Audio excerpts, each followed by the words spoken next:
Барлықтарыңызға қайырлы күн достар. Бүгін сіздерге соңғы кезде хит болып жатқан мақлюбе тамағын жасап көрсетемін. Яғни өзімде бірінші жасап көремін сізбен бірге. Ол үшін ең алдымен біз осындай барынша мякоть еттерді алуға тырысамыз. Бұларды менде кішкене қаттылау ет бұл, сондықтан ұсақтау ет осылай турап аламын барлығын.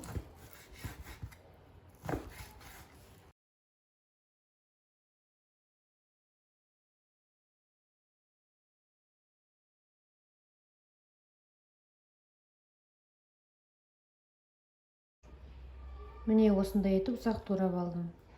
Енді қызғанға қуырып аламыз. Қызып тұрған қазанға май құямыз. Осылай көбірек құя береміз. Өйткені бұл типа палау сияқты ғой. Май болып тұрған жақсы. Әдемі болып шығады. Так, қыздар, бірінші етті емес, мына картоп пен сәбізді бір қысатып қуырып аламыз. Мен ұмытып кеттім. Сол қызып тұрған майға еттен бұрын осы картоп пен картошканы екі жағын қысатып алып, содан кейін етті қуырып аламыз.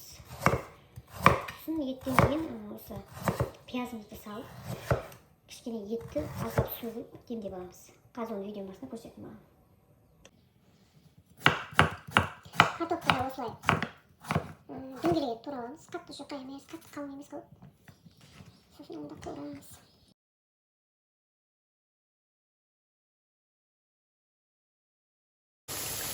Міне картоптар қызарып қуырылды. Енді бұлармен алып, оны сәбіз саламыз. Сәбізді қуырамыз енді.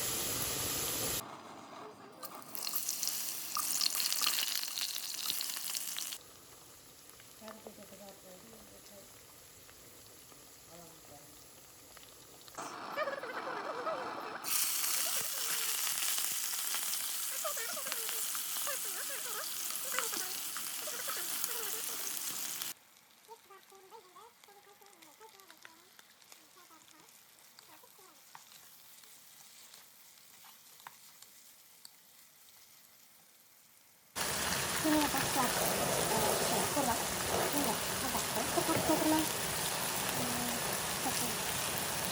Hava bana anladı.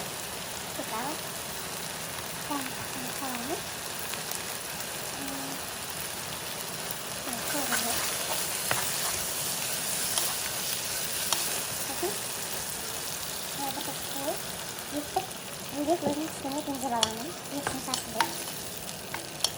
Dengan karamel harus ini dikasih ini itu bangga sama yang kamu kan kan pakai itu satu dan dua осылай қайнаған соң астын жай қойып үстін жауып былай. Міне ет қайнап болды. Үстінен 20 минуттай қайнатамыз. Енді үстінен қуырылған картопты, сәбізді салып, сосын 2 кесе күрішімізді жақсылап жуып дегендейміз. Қазір видеоның басында көресіздер.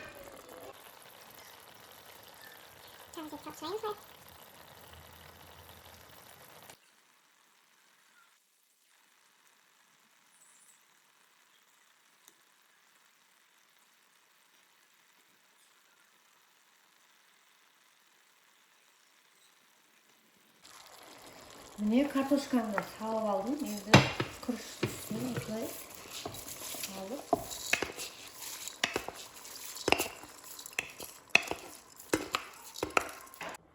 Міне күрішті салдым. Енді үстіне осындай аздап пепперони салып беремін.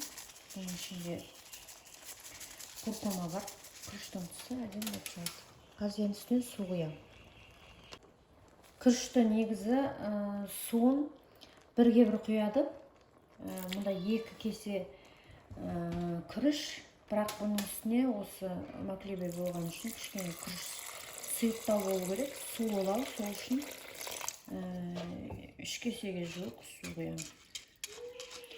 Күріш таза жақсы пісу үшін жұмсақ болып.